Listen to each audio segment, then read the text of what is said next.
না বলে, কিন্তু একবার নীরবে নিভৃতে বন্ধ করে একটু ভাববেন যে কাজগুলো অতীতে নবী রাসূলরা করেছেন, কি চ্যালেঞ্জ গ্রহণ করে কাজ করেছেন। আপনি তো সেই কাজ করছেন যে কাজ করতে গিয়ে নবীদেরকে পর্যন্ত জীবন্ত মেরে ফেলেছে। আপনি সেই কাজ করছেন যে কাজ করতে যে যাওয়ার পরে ঘরের স্ত্রীরা নবীদের বিরোধিতা করেছে চরম, নিজের সন্তান নবীদের বিরোধিতা করেছে সর্বশ্রেষ্ঠ, নিজের পিতা নবীদের বিরোধিতা করেছে সর্বশ্রেষ্ঠ, নিজের ভাই বিরোধিতা করেছে সর্বশ্রেষ্ঠ।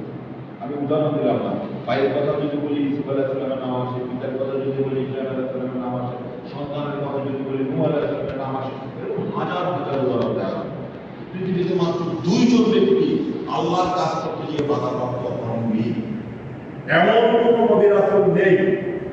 একদম হযরত আদম আলাইহিস সালাম থেকে আরম্ভ করে হযরত মুহাম্মদ সাল্লাল্লাহু আলাইহি ওয়াসাল্লাম যিনি বাধার সম্মুখীন মাত্র দুইজন ছিলেন, একজন সুলাইমান আলাইহিস সালাম আর একজন নবী না, কিন্তু সারা পৃথিবী শাসন করেছেন, কিন্তু উনি ছিলেন মানে অন্য জগতের ভিন্ন মানুষ। কি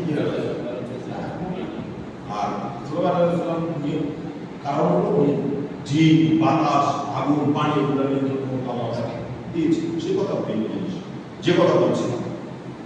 সম্মানিত উপস্থিতি, আপনি কি কাজ করার জন্য কোন মিছিলে, কোন পথে, কোন মতে আপনি আসছেন, আপনি এখানে ফুলের মালা পাওয়ার জন্য আসেননি, আপনি এখানে কণ্ঠাকাকীর্ণ কঠিন বন্ধুর পথ পাড়ি দিয়ে আল্লাহর সান্নিধ্যে যাওয়ার জন্য এসেছেন।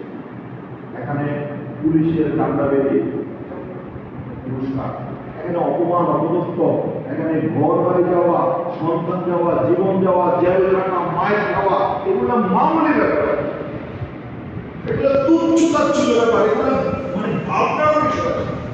যদি আপনি মনে